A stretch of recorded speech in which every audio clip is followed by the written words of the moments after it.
I'll call the Business Management Committee meeting to order for today. And item 1 on the agenda is approval of our minutes from the last meeting on September 28th. I'll entertain a motion and a second to approve those minutes. Properly moved and seconded. Any corrections? Then let's go ahead and vote.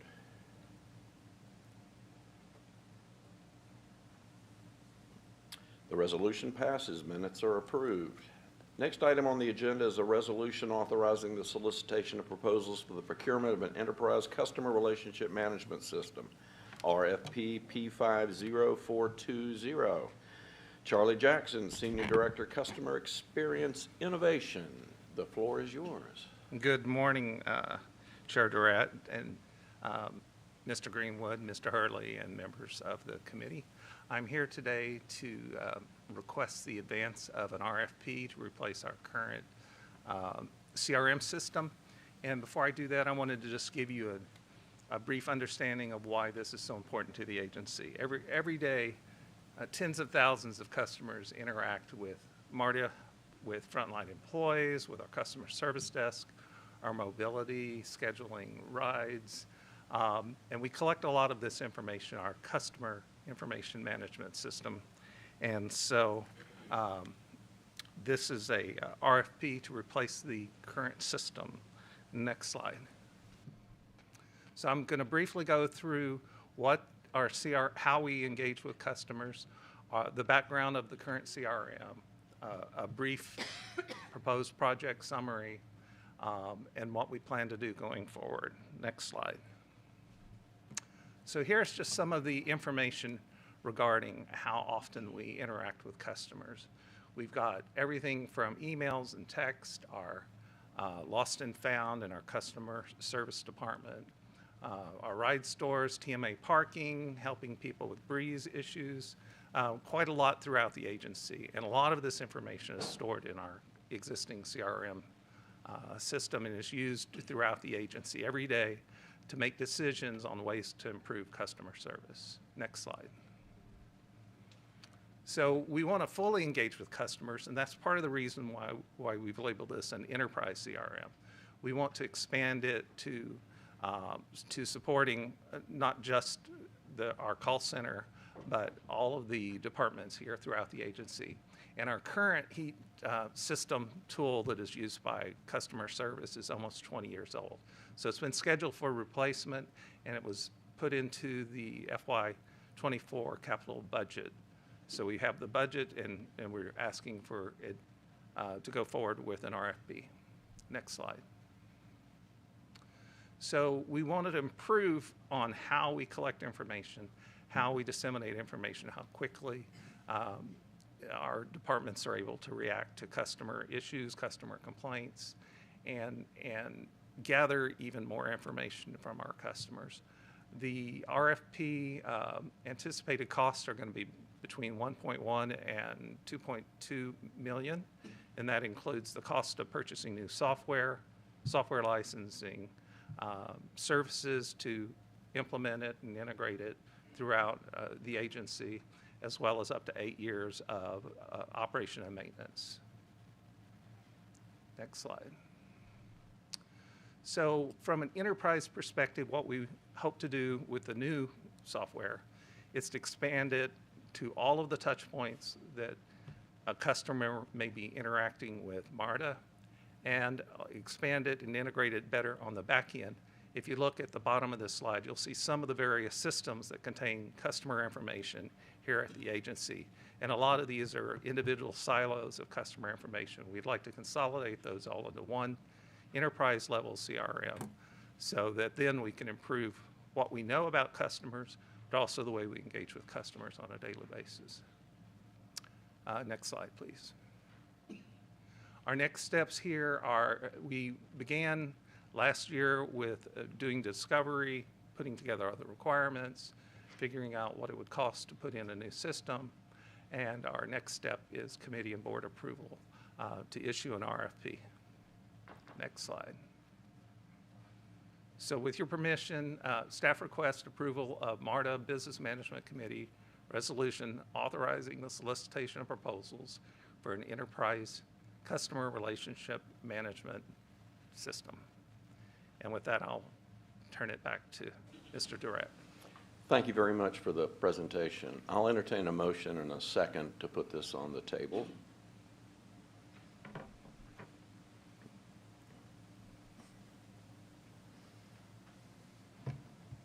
Okay, we have a motion and a second. Discussion, questions? Yes, I just have a couple. So with all this data that you're going to collect from all this activity, how do you plan to use it how do you plan to use it? So the primary reason we want to collect this information from all these different channels is so we can build a real good profile of what our customers are.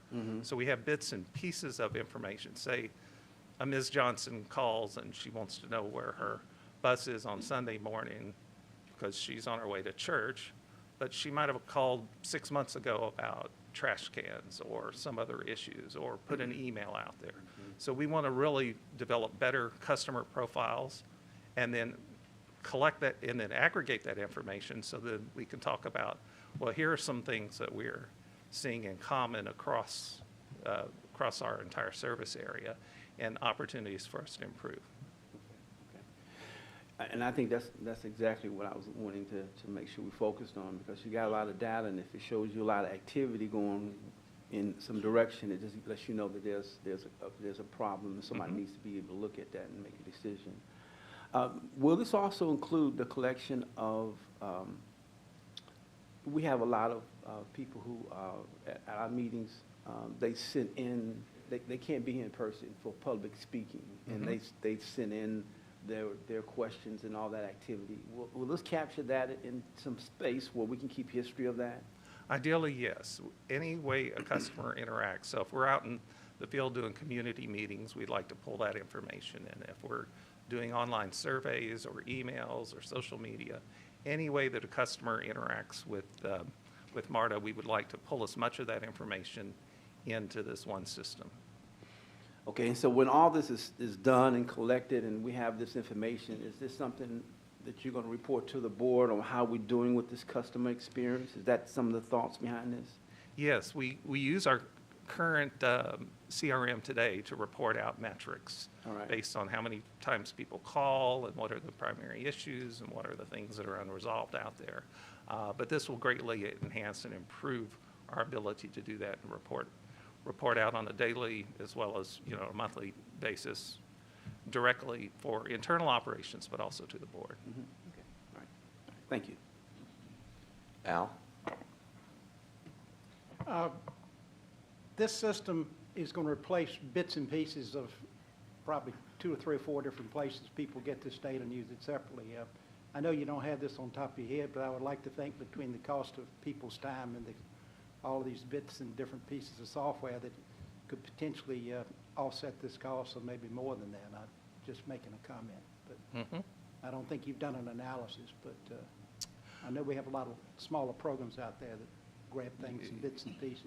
Yeah, we haven't analyzed actually what this would take in terms of, say, staff time and the work to do and to communicate back and forth about particular issues. But we do know that it will greatly enhance the speed and the satisfaction to customers because they'll be able to get a lot more timely response to whatever issue they call about. Thank you, Charlie. One of the things that we had talked about with the customer experience team is that we've got all of these touch points with the customer, but they're disparate, and this system will allow us to bring it all together. Rhonda Allen and her team have been busily trying to help us define the customer, and so that, a number of different customer personas, and we recognize that the customer's engaging with us on a regular basis in different silos, and this is going to help us be not just tactical and reactive, but more strategic and proactive in the programming that we put together for the customer so that we're heading off complaints before they happen.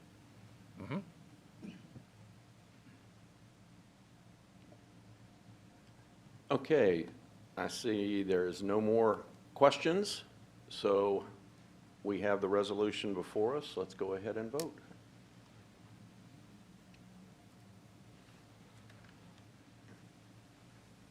The resolution passes. Thanks very much. Thank you, Chair and Committee. Okay, the next item on the agenda is another resolution, one authorizing the solicitation of proposals for the procurement of Marta's Employee Assistance Program services, RFP P50406. Ms. Walker, welcome. Thank you. It's yours. Good morning, Chairman Durrett, Ms. Williamson, Mr. Hurley, Mr. Greenwood, and members of the committee. This is a resolution authorizing the solicitation of proposals for the procurement of Marta's Employee Assistance Program, RFP 50406. Next slide. The Employee Assistance Program is an intervention program designed to assist employees with resolving personal and/or work-related problems. Employees whose personal problems are impacting their job performance or productivity may find this resource helpful in balancing the quality and longevity of their work careers. The program also actively assists in helping to prevent and cope with workplace violence, trauma, and other emergency response situations in order to build our organization's resiliency. Next slide. On a daily basis, EAP assists employees and their family members with a broad range of issues, such as family and personal stressors, work issues, and traumatic events which may occur in the workplace. Next slide. If an employee experiences a traumatic event firsthand, hear about the event, or been involved with those immediately affected, trauma care and support is available through EAP.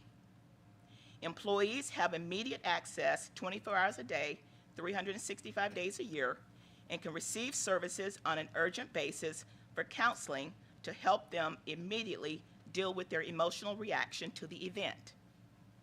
In support of workplace trauma events, the new labor agreement between Marta and the Amalgamated Transit Union, Local 732, now provides a benefit to represented employees who experience firsthand trauma-related events in a vehicular accident or seriously body injury while performing in their jobs. These employees will be able to receive paid administrative leave up to 7 work days.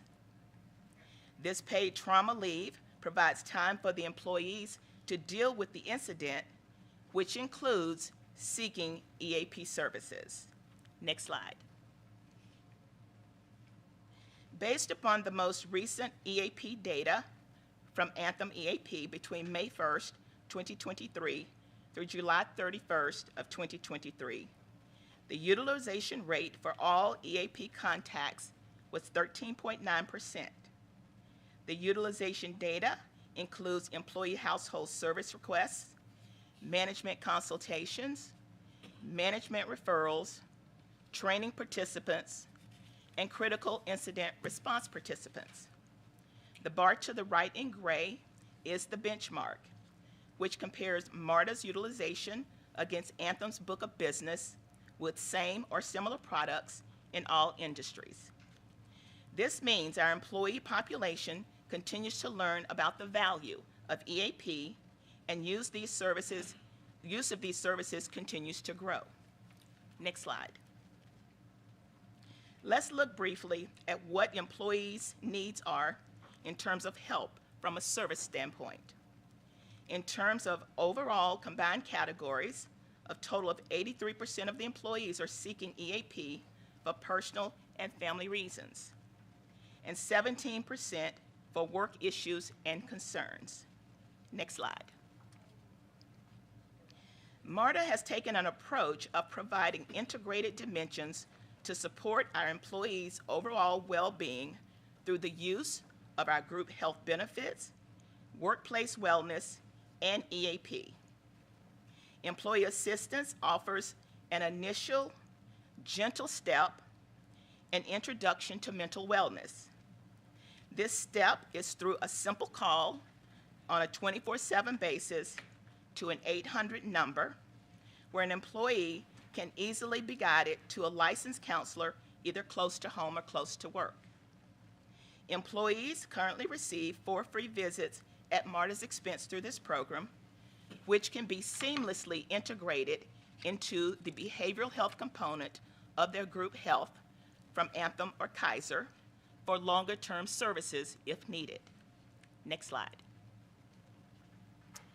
RFP P50406 seeks an employee assistance provider that will, at a minimum, deliver individual counseling, either face-to-face, video-based, online chatting, telephonic or email text interactions, provide critical incident stress debriefing when a critical incident disrupts the workplace, and incident response counselors are needed on site to support our employees' immediate emotional and mental well-being.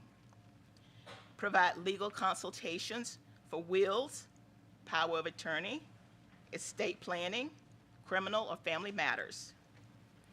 Provide financial consultations for budgeting, debt management, college tuition planning, and other related money matters. We're looking for consultations for management, which provide guidance and coaching on how to approach and navigate sensitive matters with their employees. Substance abuse counseling to help our employees understand underlying causes of addiction and learn coping strategies and recognize unique triggers.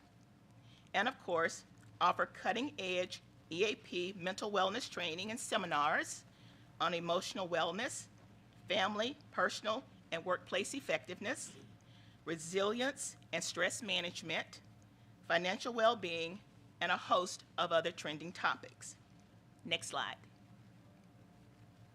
The current contract expires June 30th of 2024, closing out fiscal year 2024. The proposed contract estimated value, $481,658. We're seeking 3-year term base with 2 one-year options covering July 1st of 2024 through June 30th of 2029. Next slide. I respectfully request the board's approval of this resolution. Thank you. Thank you, Ms. Walker. Entertain a motion and a second for this resolution. Properly moved and seconded. Any questions or comments? Okay, not seeing any. Let's go ahead and vote.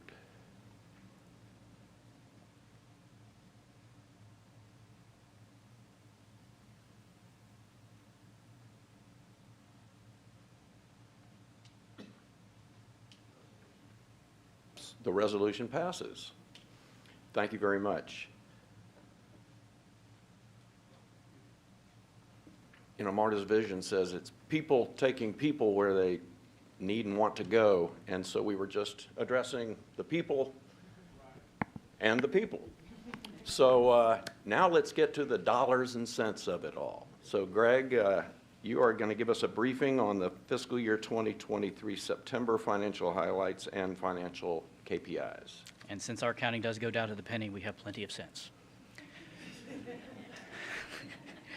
Good morning, Chair Durrett, Vice Chair Williamson, Mr. Greenwood, and Mr. Hurley, and members of the Business Management Committee. It is my pleasure to present to you the financial highlights for the first quarter ended September 30th, 2023. Next slide, please. Starting out with operating budget, we are just about matching budget to actuals on revenue and are $9.6 million favorable on expenses for a net surplus of $9.7 million year to date. Next slide, please. Looking at the detailed breakout of revenues and expenses, I have a few categories that I would like to highlight. Starting on the revenue side, year-to-date sales tax performance is favorable to budget by $4.5 million, and this is due to the continued healthy economy we've seen in the Atlanta area. You will see on the monthly review that we've had a slight cooling there, but I'll cover that when we get to the September slide. On passenger revenue, however, we have an unfavorable balance of $2.1 million to our budget. And this is primarily due to the loss of 2 major transportation management associations, specifically the Midtown and the downtown ones. These associations purchased block Marta passes kind of regardless of the ridership. And with the dissolution of those associations, we've received some of the businesses back to Marta, about 50% of them, but we don't have as much as we did before. And you'll actually see some of that play out in the KPI slides when I get to those. Greg, if you don't mind, I want to ask a question related to that. Is Certainly. the reason, does it have to do with lack of return to the workplace from people who are officing in those two districts? The reason that I was provided on that particular area was just that the administrative burden for it became somewhat unwieldy and overwhelming for the number of businesses involved in it at the time. As far as if it actually deals with the return to the workplace, I can't speak to it.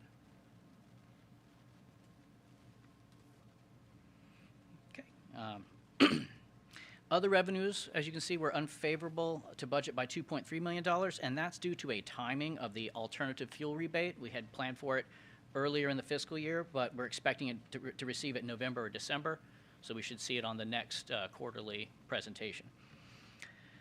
On the expenditure side, we are favorable in salaries and wages as well as benefits for a combined amount of about $19.5 million year to date. This is a combination of the ongoing vacant positions and some of the timing of the increases we saw for the labor contract. Some of that's retroactively applied, but most of the charges were hitting in the month of October. So we'll see that again showing up in the next quarterly briefing as well. Contractual services are also favorable to budget by $2.7 million due to the timing of some software license payments and some lower than expected external litigation and management consultant costs. Materials and supplies are unfavorable to budget by nearly $1 million, and that is due to higher than forecasted costs for rebuilds and repairables, as well as some of our replacement parts. Other non-labor expenses are unfavorable to budget by $2.7 million, and that's due to an increase in our third-party liability reserves. Next slide, please. For the most recent financial performance for September, revenues were unfavorable to budget by nearly $1 million, and expenses were favorable by $11.9 million for a net surplus of $11 million. Next slide, please. Starting out with the sales tax revenue, this is the cooling of the economic activity I mentioned on the year-to-date slide. The results are just slightly below the forecast at $0.2 million. We did see this pattern last year where we had 1 month drop below the forecast and then it rebounded quickly, so I think it's too early to say this is any kind of a trend, but we'll monitor it closely and report out if we see it becoming one. Other noteworthy impact is passenger revenue. It's unfavorable by $0.8 million. Same reason due to the loss of the TMAs we mentioned on the year-to-date slide.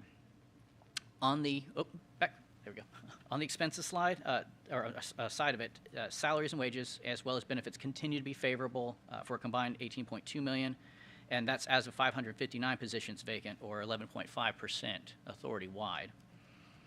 Contractual services are also $1.5 million favorable to budget, again due to the timing of software license payments and some reduced external litigation costs.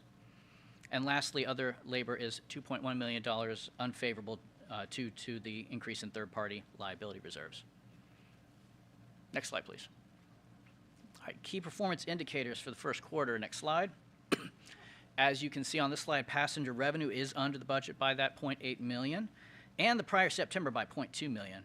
You will notice a relationship between the passenger revenues and ridership over the next two slides and how it reflects the loss of those two TMAs. Next slide, please.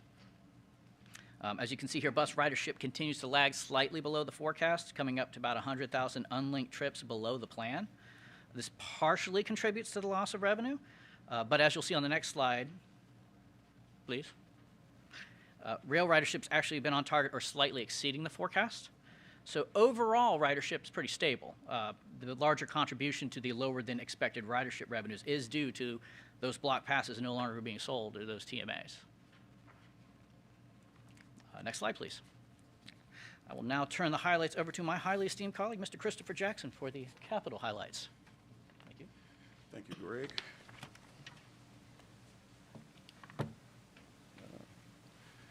Good morning, Chairman Durrett, Mr. Greenwood, Mr. Hurley, and other distinguished board members.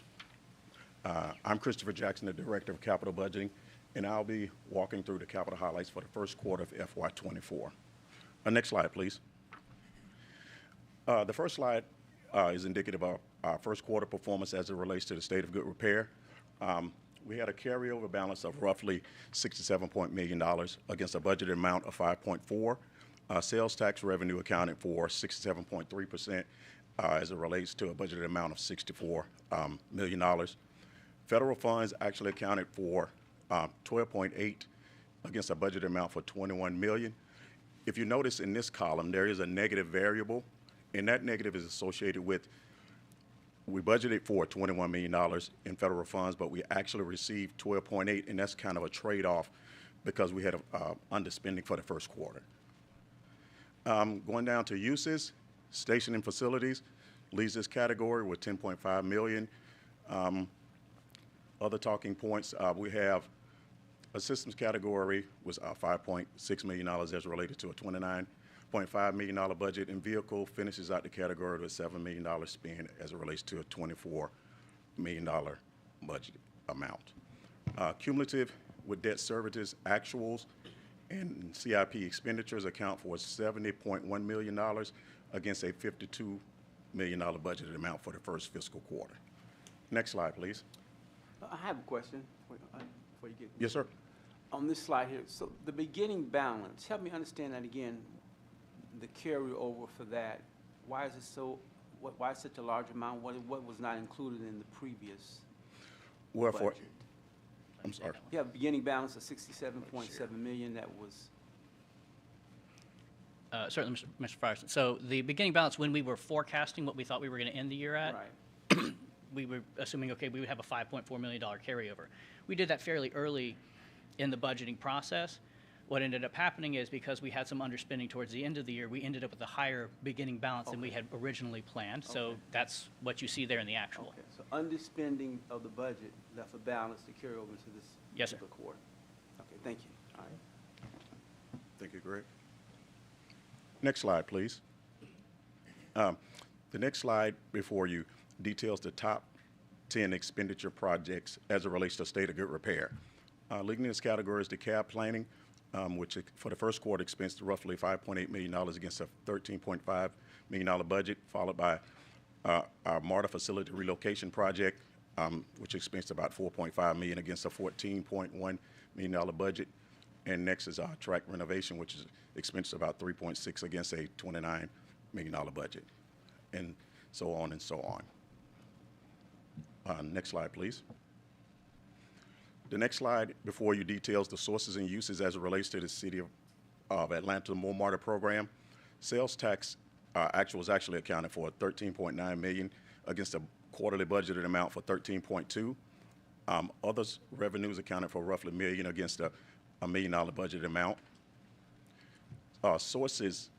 Uses, we have actuals of roughly $3 million against a $54.5 budgeted amount.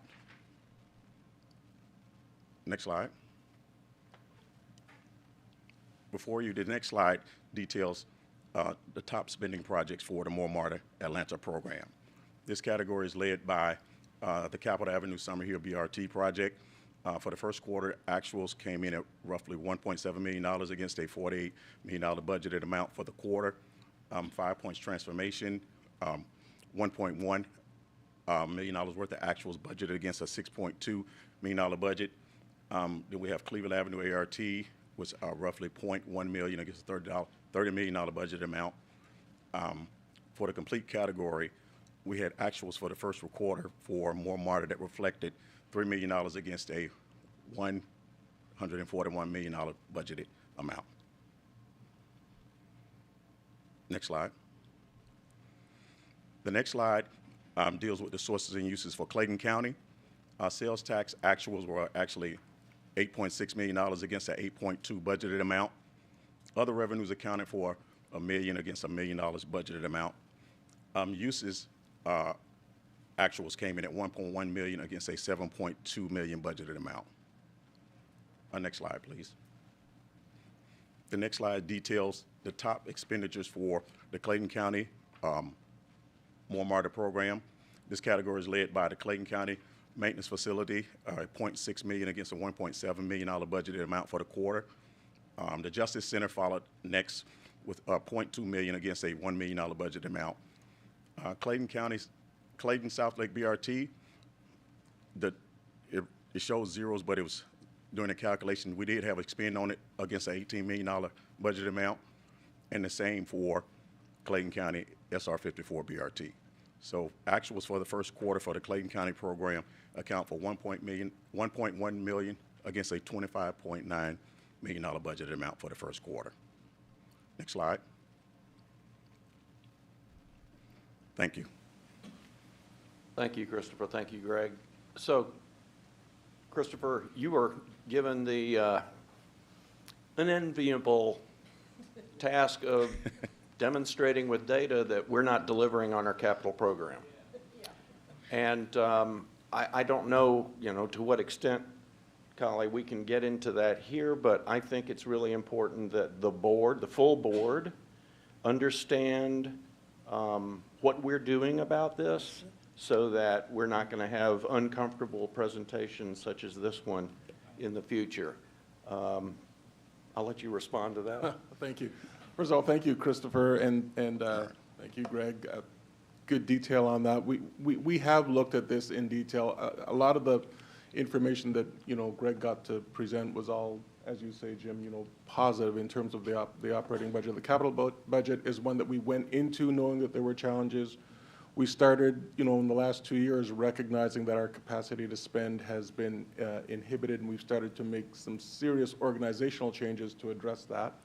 I will say that in looking and peeling the onion on some of these underspending, a lot of it is administrative in that some of the work that's being done, our contractors have yet to bill us for. So we are chasing down a lot of the contractors involved in those spaces to make sure that the billing is up to date so that we can actually start to spend the money.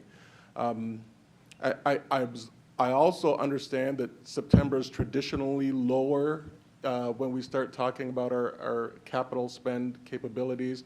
I don't think it's been this low traditionally, but it is a partial explanation. And then really it's about the reorganization in the capital departments, the filling of the vacancies that we have.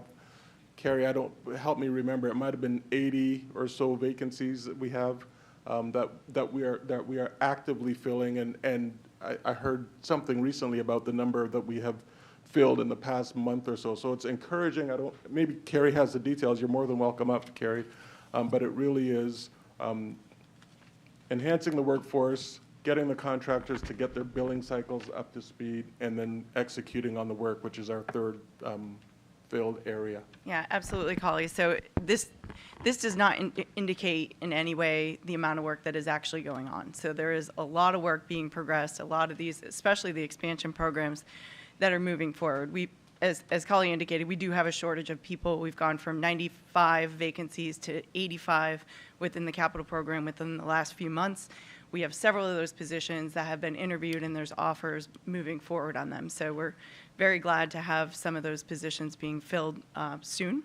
As well, we did have a transition of the GPC program. So I think you all know we went out with the GPC procurement, and with that came a transition between the existing GPC and now the new GPC that's in place. That meant transition of some of the consultants that were on those jobs, which means you get the contract in place and then those subsequent work orders. So we're seeing some of the backlog of the existing GPC get cleared up through our accrual process, and those new work orders have been issued. They are all in place, and the work is progressing. So we will see this. I mean, I've already been taking a look at some of the October numbers, and they're looking a lot more positive in terms of things getting cleared up. So we will see this improve in the next couple months.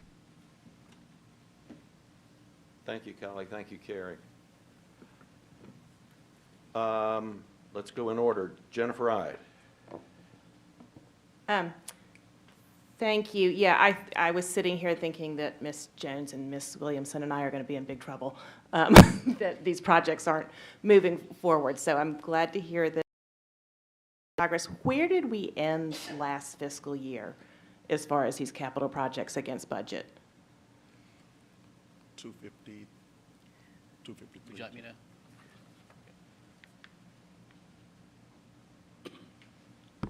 Off the top of my head, I believe it was around 53% expended. Okay. And so, like, how is it trending quarter to quarter? Is this a blip? Were we starting to spend more and this is an off quarter? Or, sort of, can you fill us in a little bit more on, like,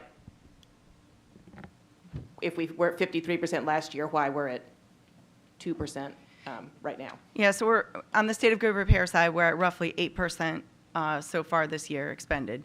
You know, traditionally, as Kali indicated, traditionally September is one of those quarters that we have low spends because the accrual process that goes through, so essentially the accrual process is all the spends for the work that has happened last fiscal year that consultants have not invoiced us for has to be accrued against the prior fiscal year. So we enter in, you know, what we believe those invoices will be and enter that into the system. So it actually gets charged against the prior year. It creates it essentially transfers the balance from the prior fiscal year into this fiscal year.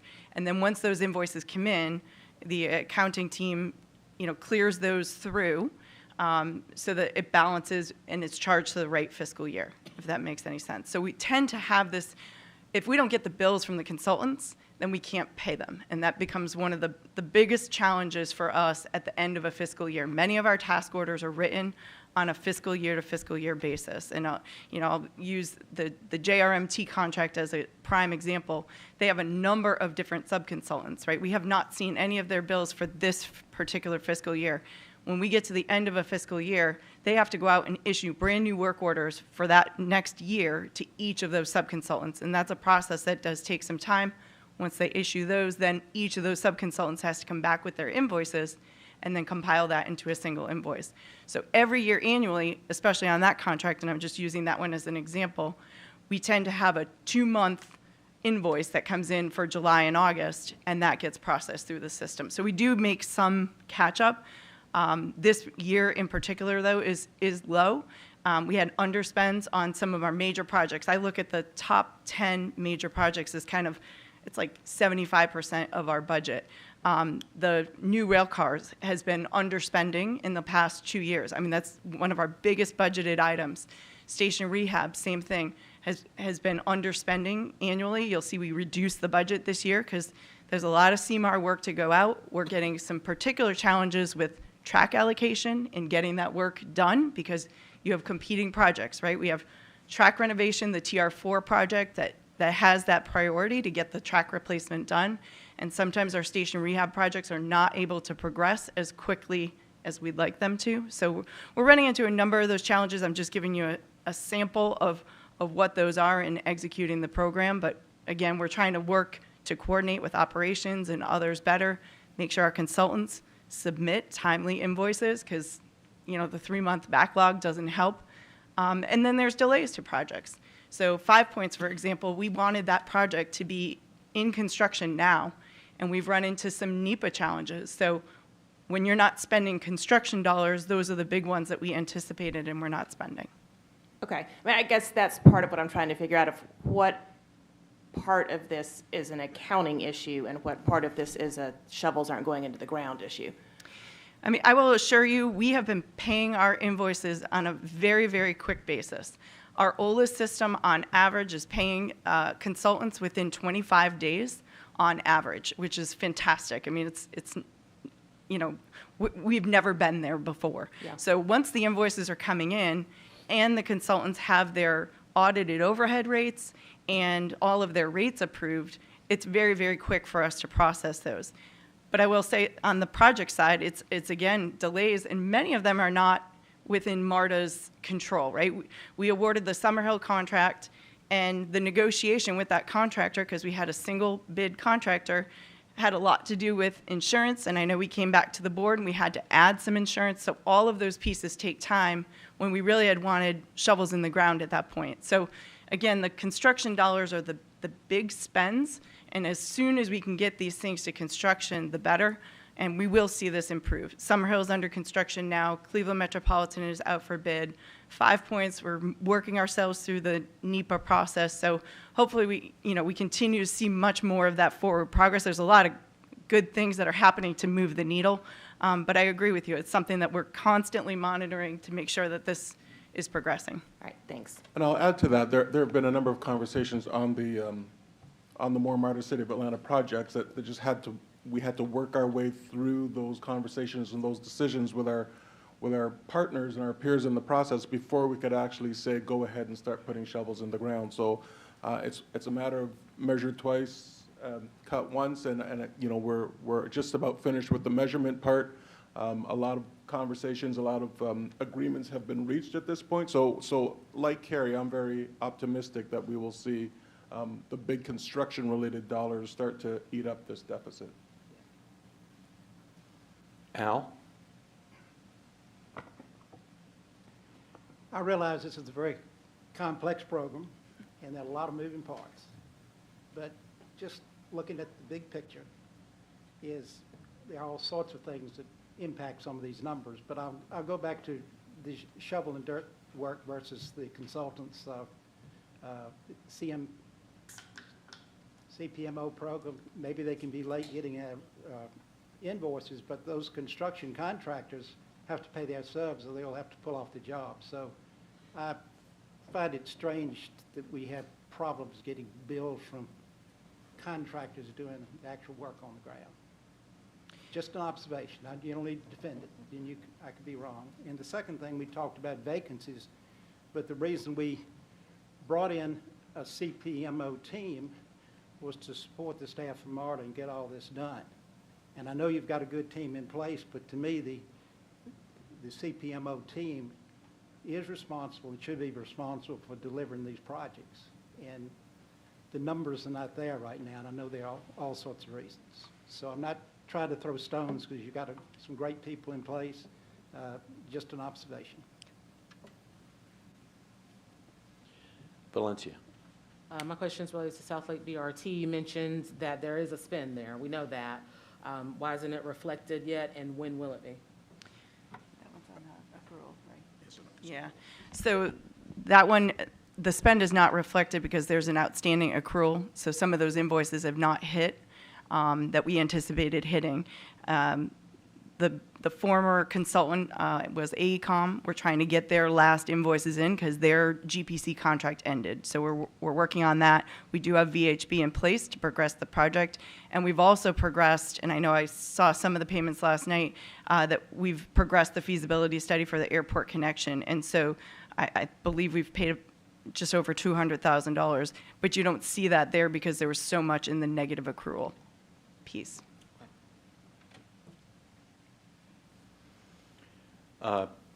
Thanks for your questions, committee members. Collie, I think it might be worth a work session agenda item to have the full board understand this rather than just these committee members. Okay. I don't believe there are any other matters to come before this committee.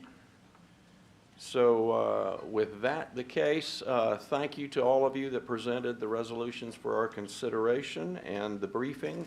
And we will adjourn this meeting. And Taryn, what's the next committee up? Operations and Safety will be next.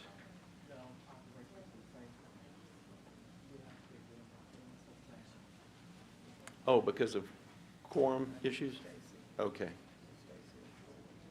All right.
I'd like to call the Operations and Safety Committee meeting to order. The first item on the agenda is the approval of the September 28th minutes. Can I get a motion and a second, please?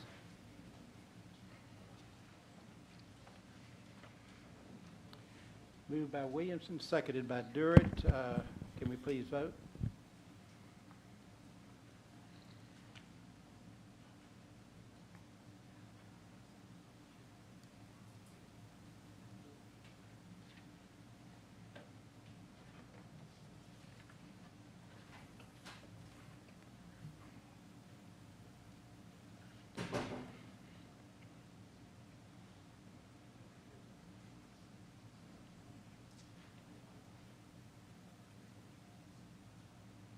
Motion passes. Next item on the agenda is a resolution authorizing the modification of contractual authorization for Marta Lift Partnership. That'll be led by John Gordon, Head of Customer Engagement Manager. Excuse me, John, Customer Engagement Manager. Yeah, no problem. Good morning, Chairman Pond, Vice Chair Floyd, Mr. Greenwood, Mr. Wright, and the Operations and Safety Committee members. My name is John Gordon, Customer Engagement Manager within the Department of Customer Experience and Strategy. May I bring your attention to agenda item number 2. This is a resolution authorizing a modification of in contractual authorization for Marta Lift Partnership Letter of Agreement L48275. Next slide, please. During this presentation, I will provide some background on the program. I will speak specifically about the service that consumes majority of the budget. I will also provide an overview of the LIFT contract, and I will share the board requests under consideration. Next slide, please. Marta Connect is Marta's partnership with Lyft and Uber to provide options for customers impacted by planned and unplanned service disruptions, as well as when we need to supplement fixed routes due to special conditions. Customers are made aware of Marta Connect is available via announcements and the Marta Service Twitter account and our system alerts. Customers at rail stations can scan the QR code near fare gates and elevators, which will direct them to a page that allows them to select the desired program from a menu of options. More than 67,000 trips have been taken using Marta Connect since it began in 2020.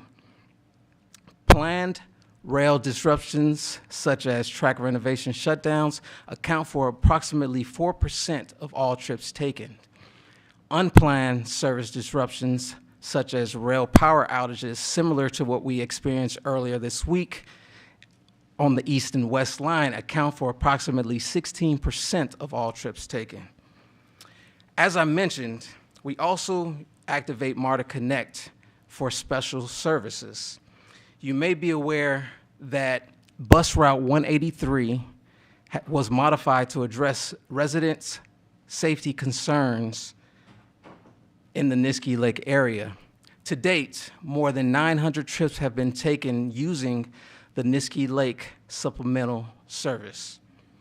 Next, I would like to share more details about the early bird service that is mostly used, that is one of the largest used services under the Marta Connect program. It accounts for approximately 80% of all trips taken. Next slide, please. In December 2021, we began using the early bird service to assist customers impacted by bus service reduction when weekday routes were moved to Saturday schedules. The decision to reduce service was made due to shortage of bus operators. This program is available Monday through Friday, 4 a.m. to 6:30 a.m. Customers receive up to $8 off trips starting and ending, within the Marta service area. Customers are responsible for any cost beyond the $8. While this program has been in effect for nearly 2 years, we are making great progress to bring and getting bus service back to normal. We are running at 87% of normal service, which will continue to increase as additional resources come available. The Marta Connect Early Bird service is expected to continue until we bring service back to normal service. When this service ends, we expect that this will significantly decrease based on the current spending rate. Next slide, please. The Lyft contract has been in place since March 2021. Lyft is the preferred rideshare platform for customers using Marta Connect. This rideshare platform accounts for more than 60% of all rides taken and about 72% of all early bird service rides taken. It is on an automatic yearly renewal, and as a reminder, we only pay for services needed or used, pardon me. The current maximum contract is $500,000. We need to increase the value of the contract to continue service through fiscal year 24 at the current spending rate. Next slide, please. The Department of Customer Experience and Strategy respectfully requests an approval of the resolution authorizing a modification in the contractual authorization of contract L48275 Marta Lyft Partnership to increase the contract value to a maximum value of $706,000. I return the floor to you, Chairman Pond. Thank you, John. Could I get a motion for approval on the second?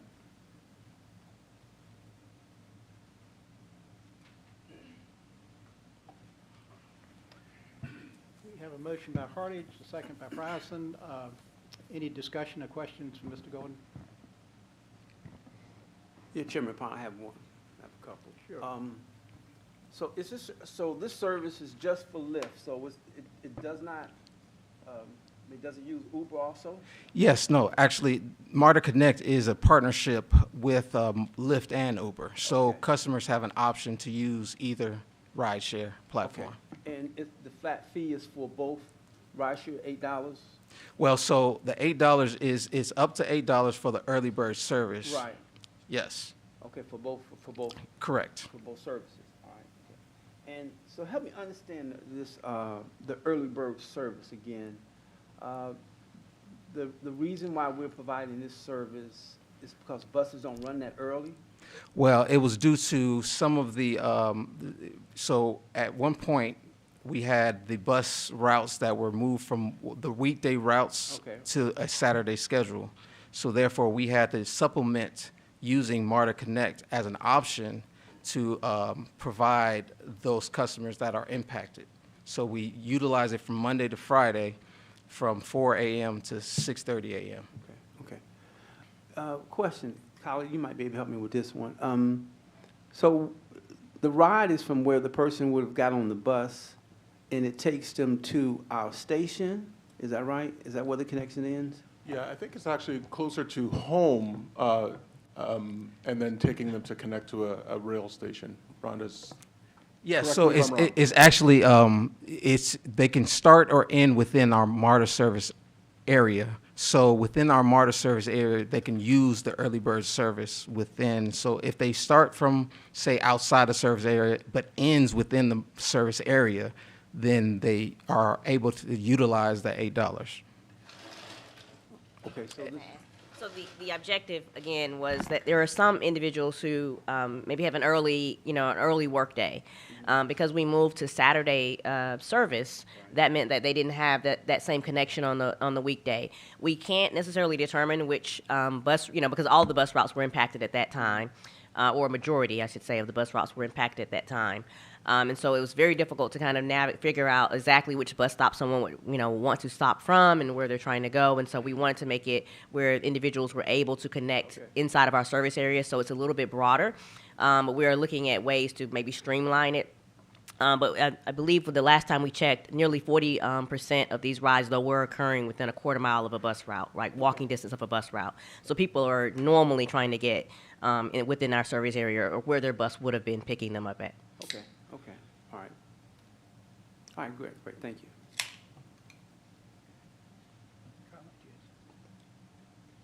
Can you clarify again, give me an example where someone would use that, inside of the service area or outside?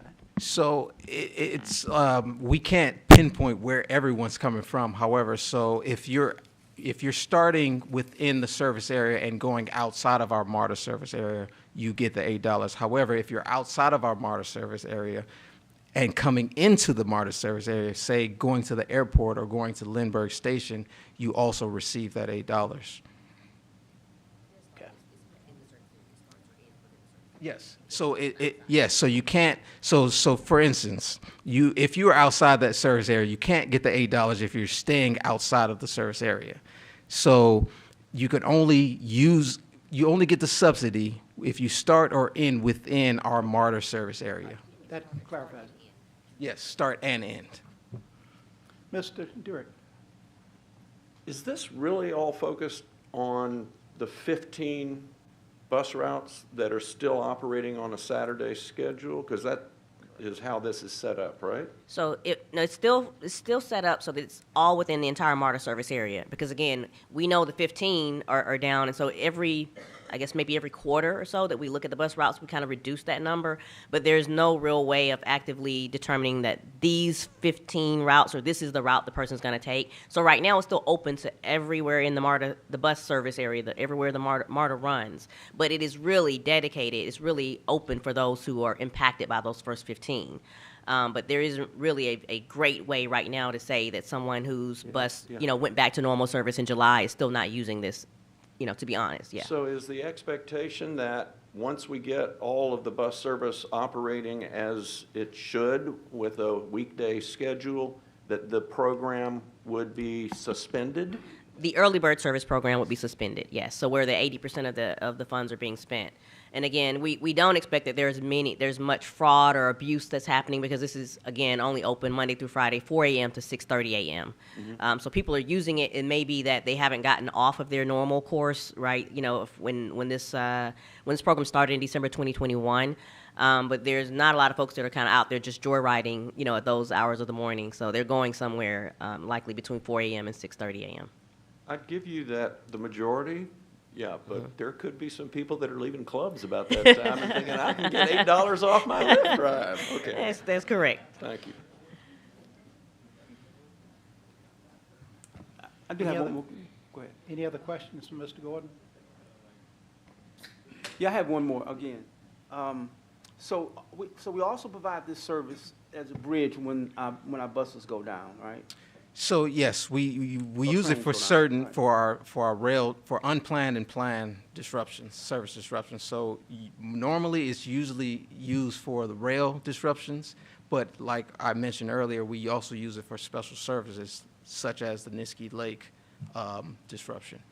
Okay, so if the rail goes down and someone needs to get home, they can take a Lyft home, but we'll pay them $8 because they were disconnected from MARTA. Is that right? Toward their cost to get to where they want to go to.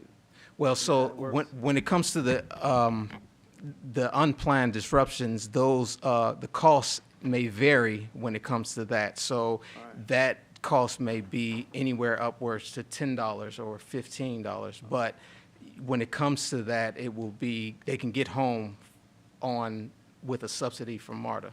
I want to add that in those cases, the program is designed on a case-by-case basis.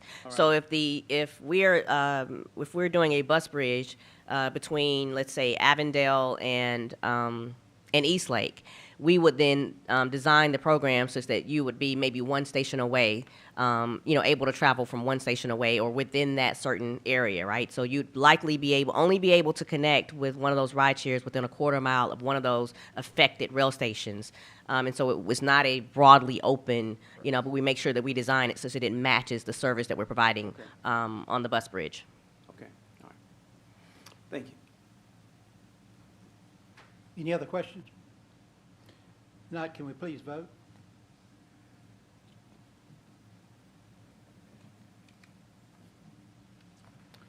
The motion passes. The next item on the agenda is a resolution authorizing the award of a contract for authority-wide uniforms for MARTA's workforce, and that'll be led by Peter Bruno. Senior Director of Operations and Planning. Thank you, Chairman Pond. Good morning, Chairman Pod, Mr. Greenwood, Mr. Wright, and members of the Operations and Safety Committee. Please turn your attention to agenda item number 3.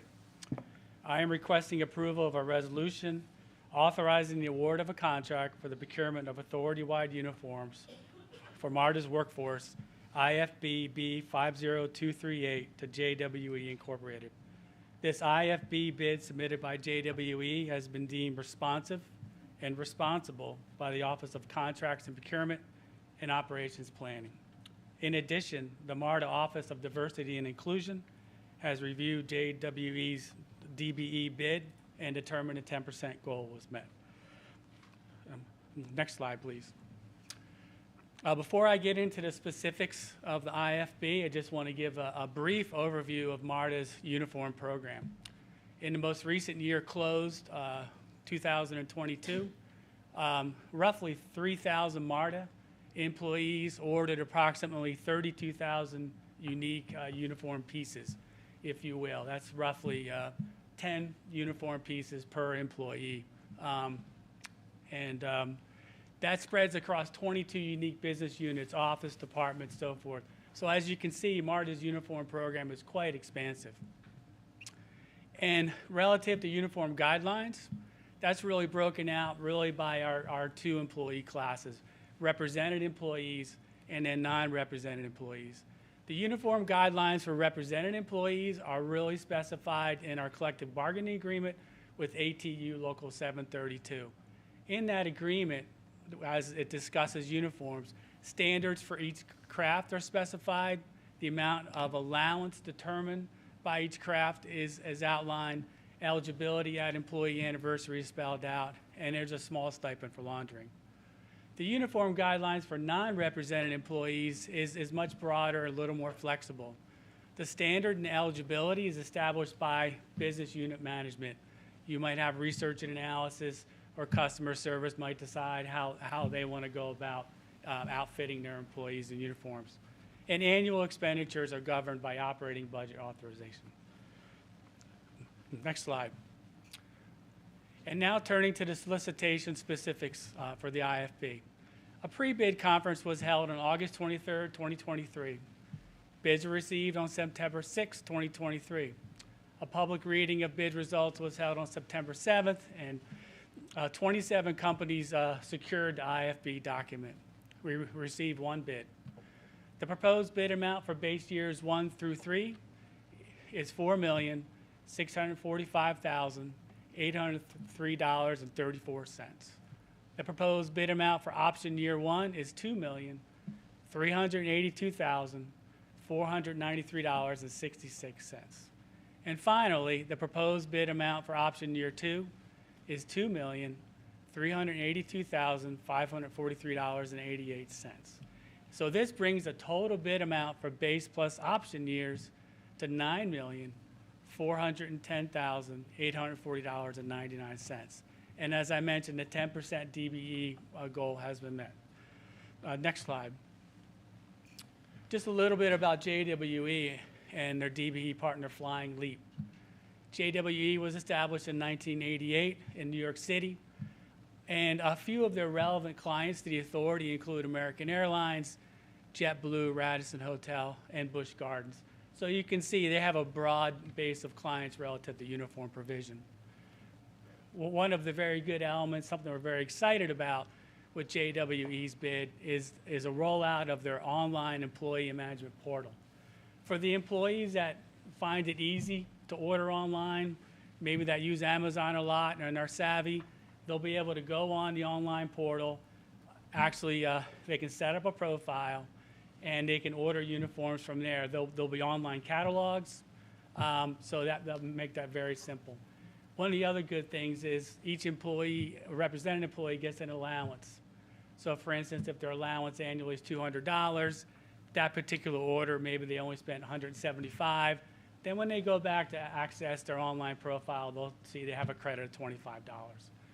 The other thing about that is from a management standpoint, we'll have really good, clear eyes on how our employees are ordering uniforms, how the allowances are being adhered to, And also for the non-represented business units, they can track their budget allocations there. So we're pretty excited about that. We will have a brick and mortar location that'll be operated by their DBE Flying Leap. That will be here in Atlanta. Flying Leap is a local uniform provider. So employees, if they desire, especially our new employees, they can go get fitted, measured, and they can actually do the ordering there. And Flying Leap is a 100% women-owned DBE. They're certified in 36 states. And some of their clients include FedEx, Avis, Budget, and Standard Parking. Next slide. And I just want to point out that upon board approval and upon notice to proceed, we've got a group of cross-sectional department, if you will, internal subject matter experts to really work on this transition. We're going to have to ramp down the Cintas contract, ramp up the JWE contract, and we want a seamless, uninterrupted transition for our employees. So we're very happy. We've got a couple of employees from our ATU Local 732 who will be serving on this mobilization team with the other individuals in operations planning. But of course, you know, this will happen once the notice to proceed and board approval. Next slide.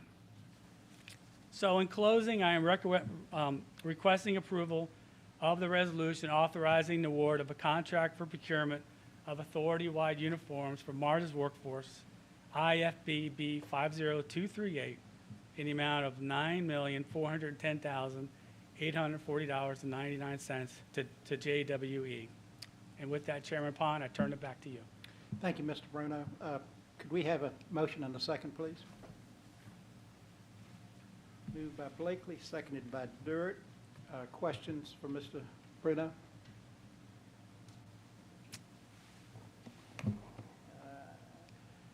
Have you done, Mr. Durrett, have you done an inquiry to find out why we only received one bid? I would expect multiple, including Cintas, would like this business. Yeah, and Jacqueline Holland, I've been talking about that quite a bit. Cintas, this last go-around, they actually decided not to bid. This is an IFB, meaning it's a bid. They were interested in negotiating on terms and conditions and things like that. However, given the nature of an invitation for bid, that's just simply, you know, you can't do that at that point. So they chose not to bid. You know, we have circled back with them, and you know, we do appreciate their service to us, but they chose to pass. is that good, Jim? And I do want to add one thing. A few days prior to the release of solicitation, we did send out an intent to bid, if you will, to roughly 8 firms. And we kind of said on this date, at this link, you know, the IFB will be available for you. So we did give folks heads up as much as we could. But anyway, but we're happy with JWE, and we think it'll be good for the employees. Okay, I'm going in order. Ms. Blakely? Just a follow-up to his question. So definitely concerned that there's only one bidder. Do you think that that's possibly because the other firms didn't feel like it was profitable enough, or like has Cintas not had a good experience with us? And I'm just really asking.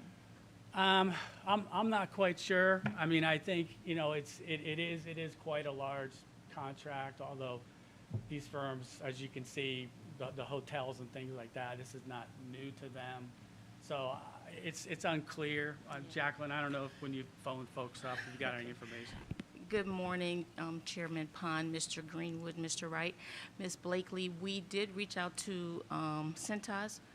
Actually, this was the third time we put this bid out. The first time, Cintas sent in a bid late, so we can't take that into consideration. The second time we sent it out, JWE submitted their bid late. Cintas wanted to did redline our entire, yeah, they were non-responsive. They redline our entire terms and conditions. So we put it back out the third time, and they wanted to redline it again, so they chose not to bid, and JWE did bid. We also looked at the pricing from the previous back in 2018, we put this out to bid. Pricing came back around the same thing that we got this time with JWE. So, and we did do, as Peter mentioned, we sent out a notice to bidders before the bid goes out. We reach out to them prior to the date of the bids coming in, and then we call them after we receive bids. We just didn't get a good number this time. Okay. Okay. Thanks. Ms. Jones? Follow-up question, excuse me. It wasn't just this particular bid where there's been concern around the number of vendors or responses to bids. What evaluation has been done for the bidding process? I know there are certain restrictions, but depending on the contract, but what are we doing to look at how to get attract more people to these contracts? Great question, thank you. It's really, we're involved with others in the industry to build capacity of contractors to be able to get involved in this space. I will say it's not just Marta, it's not just uniforms. In fact, we're talking with the bus industry, and just about 5 years ago, there were 10 bus manufacturers in the space. We're down to 2, and maybe just 1 in short order. So it has a lot to do with workforce, has a lot to do with financial viability of some of these contractors. In the case of our uniforms, Marta's been very, very clear that we have quality standards that we're not going to relegate to the redlining, effort. And we are more interested in an open competition for these contracts, not going into a sort of, extension of an existing contract just out of convenience. So we continue to look at this with every contract that we go on, and Ms. Holland's explained a process that she undertakes quite regularly when we find that the number of proponents are low. We'll get, for example, 10 people opening the bid packages, expressing some sort of interest, and then as they read the requirements and the process, it seems they were just shopping.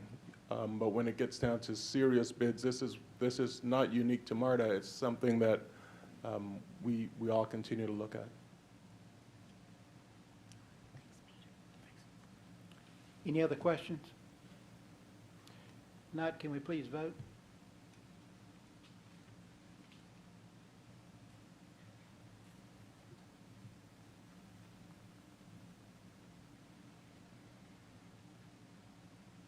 The motion passes.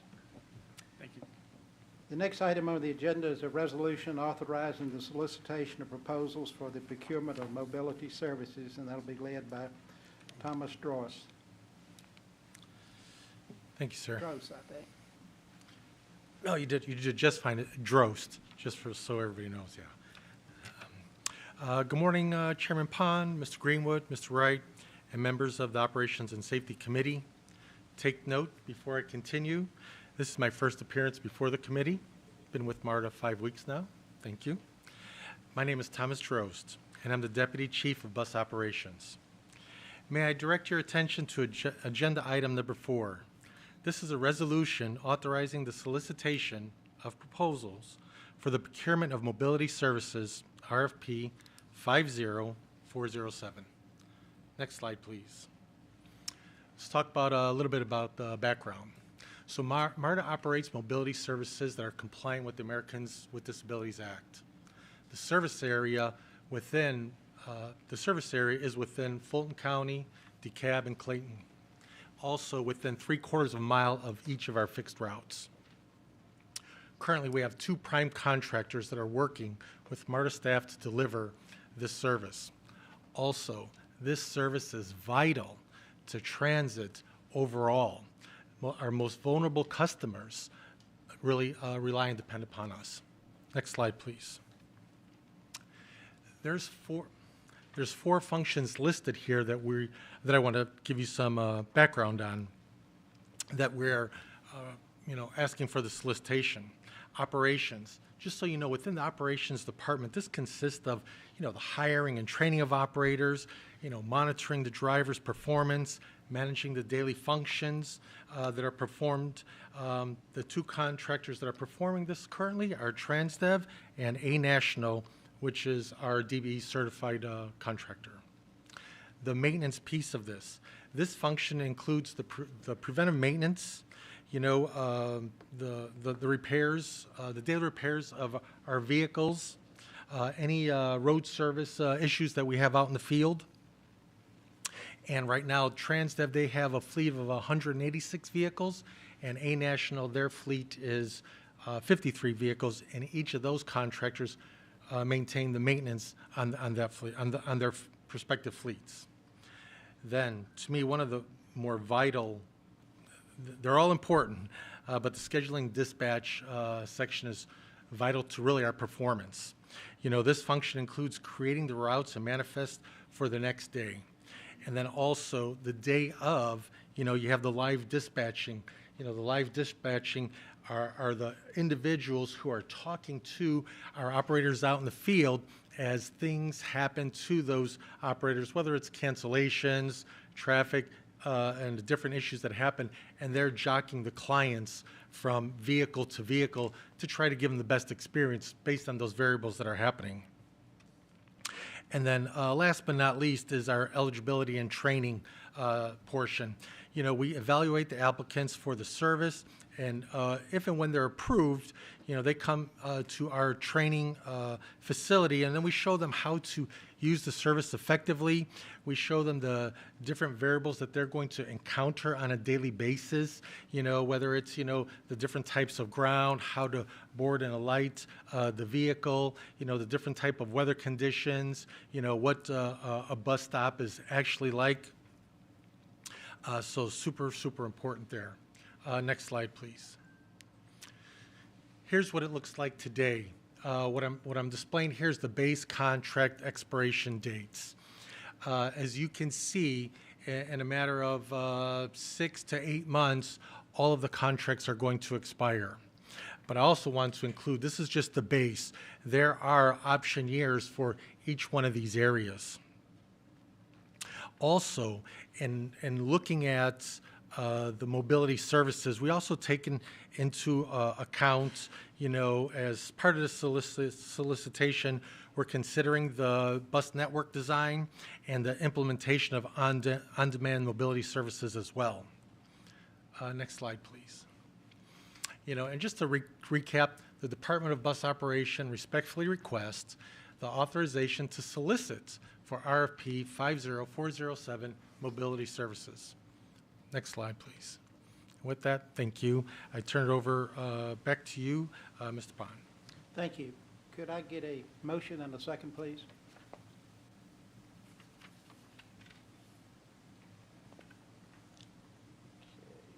All right, we have a motion and a second. Are there any questions? Jim? Sure. Welcome. Thank you, sir. Thanks for being here. Absolutely.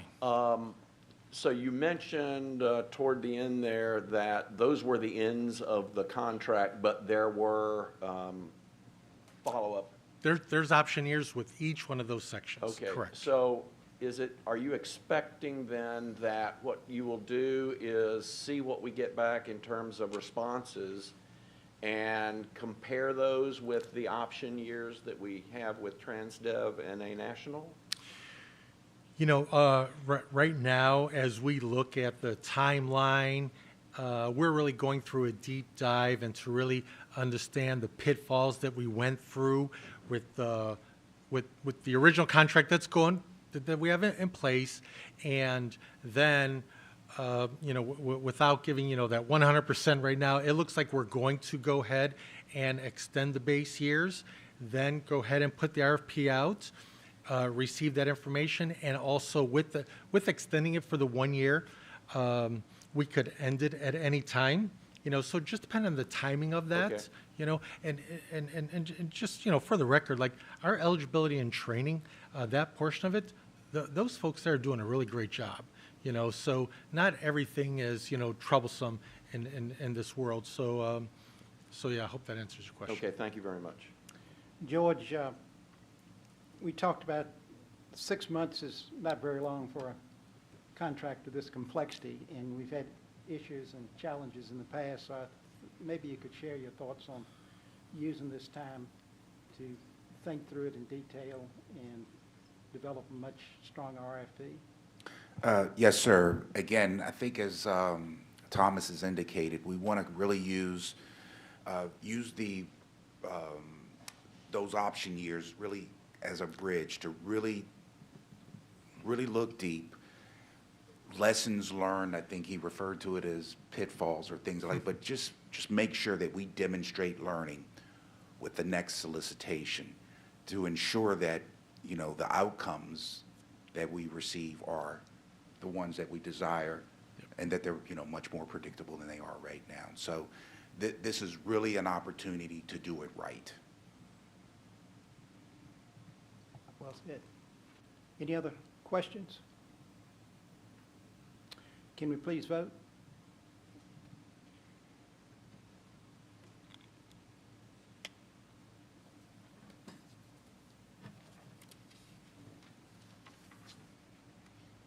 Motion passes. Great. Thank you. Next item on the agenda is a resolution authorizing the award of a contract for non-revenue vehicle parts utilizing the federal GSA contract, and that'll be led by Anthony Marr, General Superintendent for Bus Maintenance. Anthony? Yeah. Good morning, Chairman Pond, Mr. Greenwood, Mr. Wright, and members of the Operations Safety Committee. My name is Anthony Marr, General Superintendent of Bus Maintenance, and I manage our non-revenue fleet. May I direct your attention to agenda item number 5. This is for the procurement of non-revenue vehicle parts utilizing the GSA contract. The main purpose of this contract is for an opportunity for Marta to be more efficient, get better, and take advantage of discounts available in the marketplace. Next slide, please. A little bit of background about our annual maintenance. We do over 800 preventive maintenance inspections every year, you know, bring all the vehicles in, make sure that they're safe and ready for service. And we do over 1,000 repairs per year on these vehicles. We have about 53 different models of vehicles in our fleet. With that, it is very difficult for us to keep all of these different parts in stock, you know, in here for Marta. And the manufacturers, they just won't stop changing things on these cars. Every time we buy another car, there's something different. So it's very difficult for us to do that in-house. So I took a look at how we actually do business, and we are currently buying parts from about 15 different suppliers, and we're paying the current market value for those parts. Next slide, please. I found out that there are already agreements with Napa and Advanced Auto Parts, you know, under the GSA contract. If you take a look at the left side of the slide, these are the different discount schedules for each individual class of parts that we can buy. It comes out to roughly 21%, well, it comes to exactly 21% discount, you know, over the course of the parts. So if you go and buy a $100 water pump, we'll pay, you know, $80 for it. And these agreements is already set up. There are over 500,000 parts in the Atlanta area that are available for us to purchase, and they will actually bring them to us. We don't have to go get them. They have delivery trucks that runs daily to the different, you know, major suppliers that will bring the parts to us. Next slide, please. We will have, you know, strict control of these parts. We're going to have weekly turn-in of the receipts, and we're also going to do a monthly reconciliation to make sure that we have a tight control of the parts that we're buying. The parts will be limited to supervisors and managers and above, the only body that be able to order the parts, to make sure that the vehicles and only Marta vehicles are using these parts. Next slide, please. The spending is based off the contract is based off historical spending. Historically, we spend about $500,000 a year with parts, and do a 6% increase per year because the different market. You take a look at what's going on with United Auto Workers. Parts have increased right now because the shortages are coming. So we want to make sure that we have enough funds in the contract to cover any of those issues. So with a three-year base plus 2 one-year options, it comes out to $2,818,546,000. Next slide, please. With that, I'd like to turn it back over to you, to Chairman Pond, with any questions that you might have. Okay, I'd like to entertain a motion and a second, please.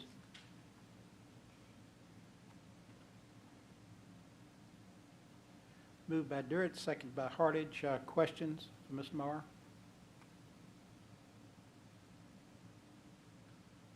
No questions. Good job.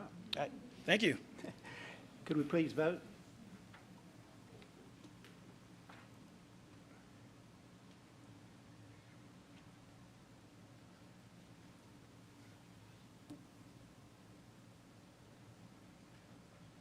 The motion passes.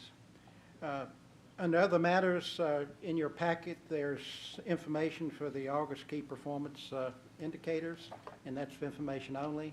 And if there are no other matters, we'll conclude the meeting and call it closed. I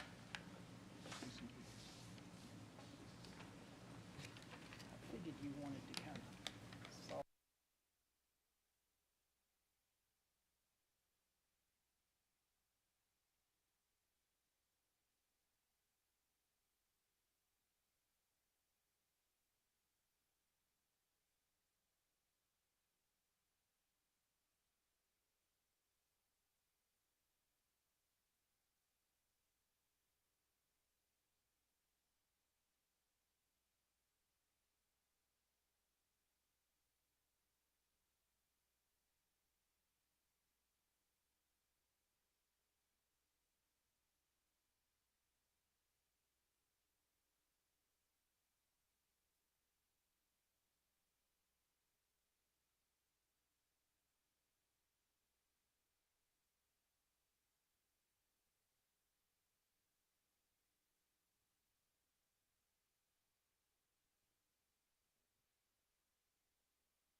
For Thursday, October 26, 2023. First item on the agenda is approval of the minutes from the September 28, 2023 Planning and Capital Programs Committee. Could I have a motion and a second, please? Any questions or discussion? Seeing none, can we please vote?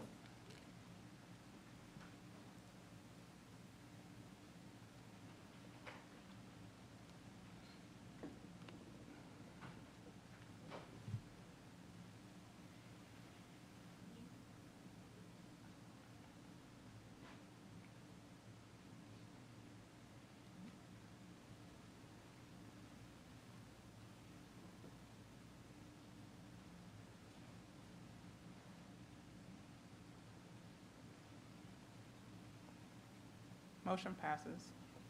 Thank you. Next item on the agenda is the resolution authorizing the solicitation of proposals for design-build services for safe routes to transit by Mr. Eric Leach, Director of SDR Program Management. Eric? Good morning, Chair Blakely, PCP committee members, Mr. Greenwood, and Ms. Rocha. I and my co-presenter, Jessica Choi, who is the Director of Planning, will be sharing with you today the program background, a formal request for the use of requests for proposals or RFP procurement for the method of building out the Safe Routes to Transit program. We'll begin with me handing it over to Director Choi.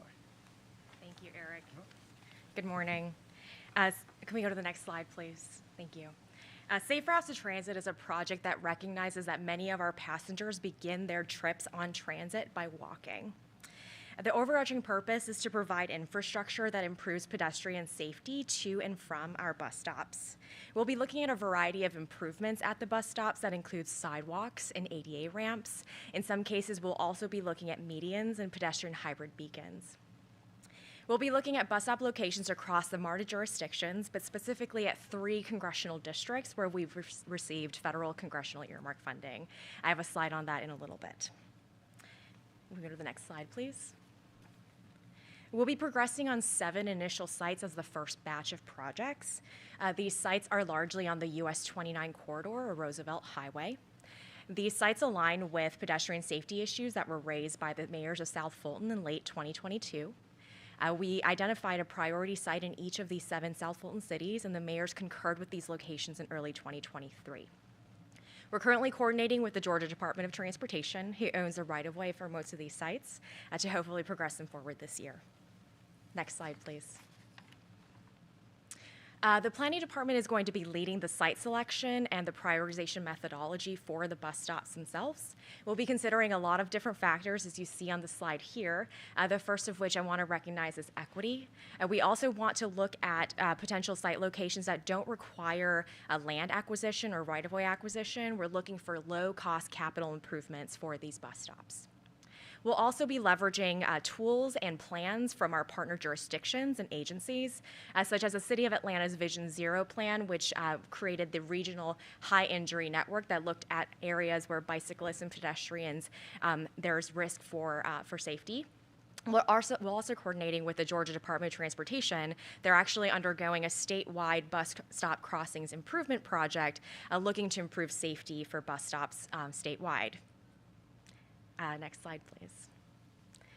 The proposed funding for this project is indicated here. We have $1.2 million of MARTA local funding. We also have 3 congressional earmarks from Congressman Scott, District 13, Congressman Williams, District 5, and Congressman Johnson, District 4. We also have $2.5 million awarded through the Transportation Improvement Program, through the Surface Transportation Block Grant of $2.5 million. So just under $7 million to progress this from planning all the way through construction. Eric? Okay, thank you. Next slide, please.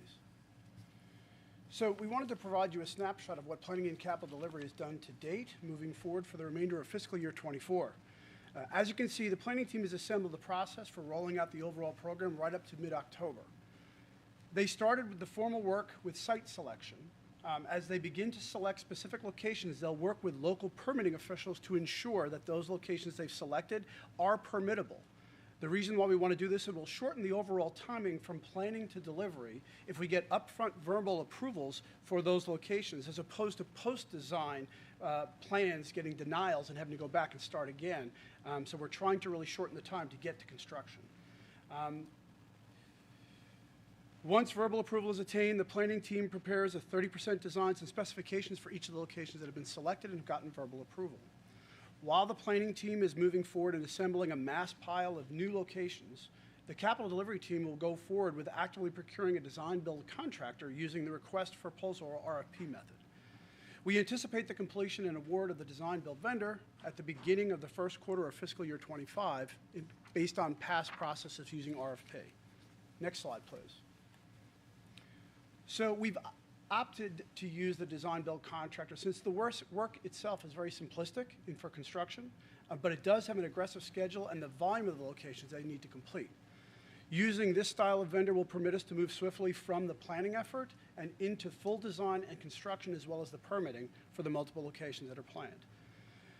The proposed design-build vendor must bring multiple skills to the table to be able to keep up with the volume of the work and the required schedule that the program will require.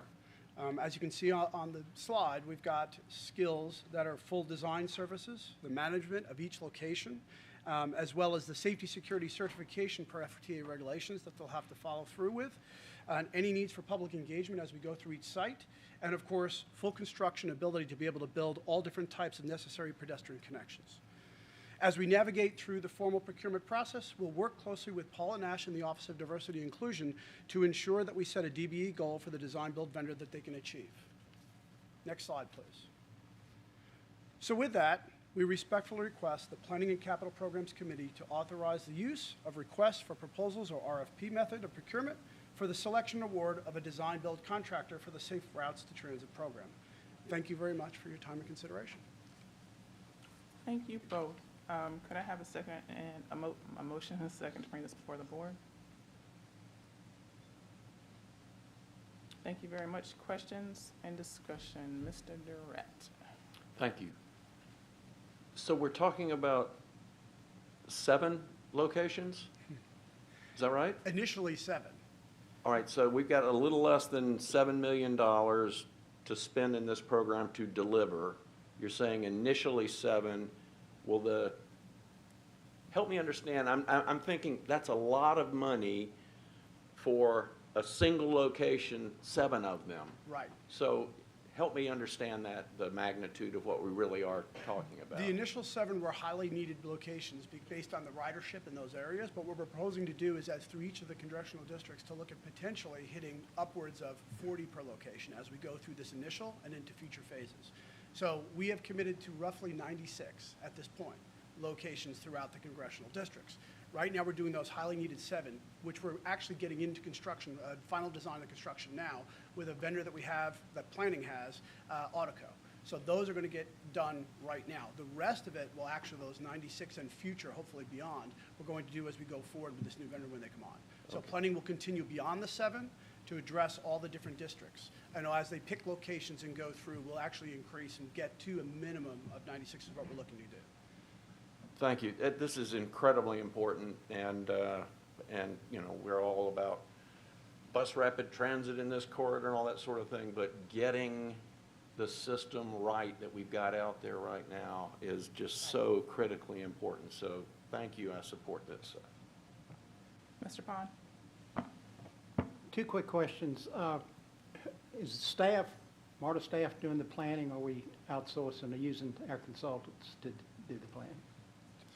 Yes, we currently have a work order through our general planning contract to have consultants support us for the planning process. Okay. And my second question, we will hire a construction management at risk contractor to work with the designer. You could call it that. We're not specifically calling it CMAR. We're actually looking for a design-build vendor. So any vendor that can come and bring a good designer to be able to keep up with the workload and push the designs through and get the permits and then go build it. So we're not really calling it CMAR, but yes, it could be considered a CMAR. So at what point in that design process will we get a fixed price and schedule? So as we go through the procurement, we're going to talk to them about setting at the beginning, when they go through and they see the basic workload itself and what we're proposing, because each location is going to have a lot of different elements to it. But a pedestrian crosswalk is a pedestrian crosswalk. Some municipalities may ask for more or less. So we're going to have to flesh out what each municipality is going to have requirements for to be able to set up that baseline of dollars for each item. Would you wait until the end of the design process or get a commitment in the mid-process? We try to go through the middle of the process if we can actually set the materials to try to set those dollars in place so we're not fluctuating as we go through the whole program. We'd like to try to get it in the front end, but we plan on, once we have a set of plans that we can approve, we want to negotiate the pricing. So what they put the pricing in front of us, we plan to try to set the pricing at that point if we can, based on what we have for, we're going to do in-house and out-of-house independent cost estimates to make sure that we're meeting the market rates. So they're not giving us some crazy costs for striping and paving and things like that. But we'd like to try to do it during design. We hope to get it, if they can give us estimates at 60% like a CMAR, we would try to do it that route. We want to see if they can try to get the work done as quick as possible and maybe at 60 to 80% completion of design and get that pricing locked in. I know in the past there have been some hurdles with the Marta's procurement procedures trying to collaborate and work with these design-build contracts. So that any of those obstacles there now from a Marta procurement process? I think once we have this agreement in place with them, the way we would go forward is we'd have very similar to the CMAR program that we're doing with station rehabilitation. We'd have a master agreement in place for the number of sites that we propose to do with a large amount of money, that each site would be considered an individual independent work order that would release and negotiate the dollars. So it wouldn't be, I don't think we're going to try to have a vendor that every time we need to do a new site, it would be a full new procurement. They would give us a proposal for the work, they would design it, they would give us a proposal, we would negotiate it, and we would release it. Okay. Any other questions? Well, of course, I have a I'm sorry. question. Sagara, something back. Yep. Sorry.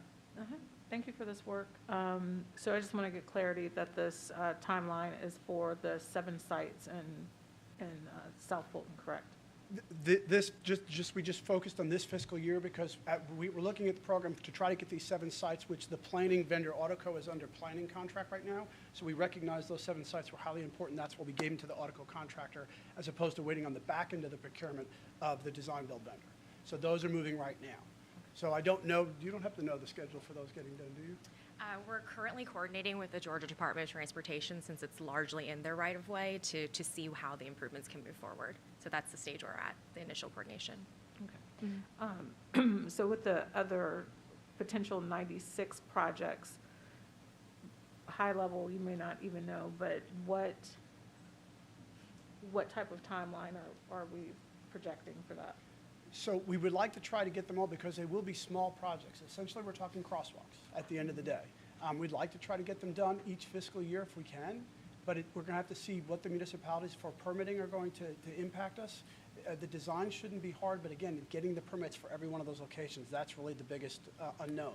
From my previous life as a civil engineer here in Atlanta, pulling permits are probably one of the hardest things to do. Drawing plans are very simple, but getting that permit from municipalities is very difficult. So I don't know, honestly, until we get the vendor on board and actually start the locations of the sites, which municipalities are we working with, how are they going to work with us for getting permits. Some may be easy, some may be difficult, but we're going to try to push for at least within each fiscal year to try to reach a reasonable amount. If we can get to the 96 is the goal. If we expect to get less, we'll report to the board to let you know of how we're progressing along. But we do recognize the need for the patrons to be able to get to the bus stops safely. Thank you. Thank you, Ms. Jones. My final question and comment is back to Highway 29 with the high school students who are navigating 4 lanes of traffic a couple hundred feet beyond the intersection. And I know that you guys said that there's one of the projects is at Estes and Roosevelt Highway, which is not where the high school is. It's near college.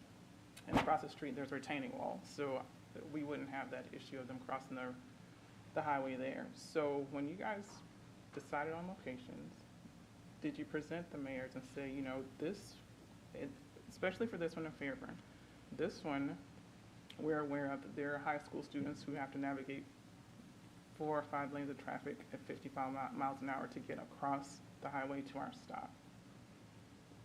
Was that presented to them? Because I understand that, you know, they're not out there every day. There are certain things they don't know, but I've been harping on this for 2 years, and I do not want to see us at the other end where we've waited too long and we did not address this, and it becomes tragic and we're being reactive instead of proactive. Well, I still think we're at the selections of locations. That's really where planning is right now. So if that's a different location other than the Estes, we can look at that one to try to bring it into the fold and get it into design.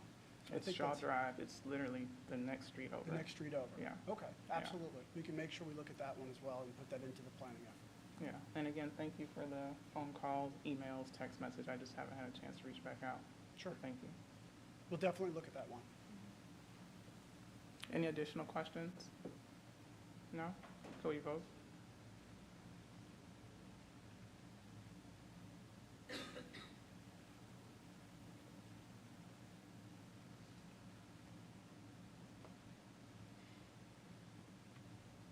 Motion passes. Thank you very much. Are there any other matters to come before this committee? Seeing none, I will call this committee meeting to adjournment. Thank you.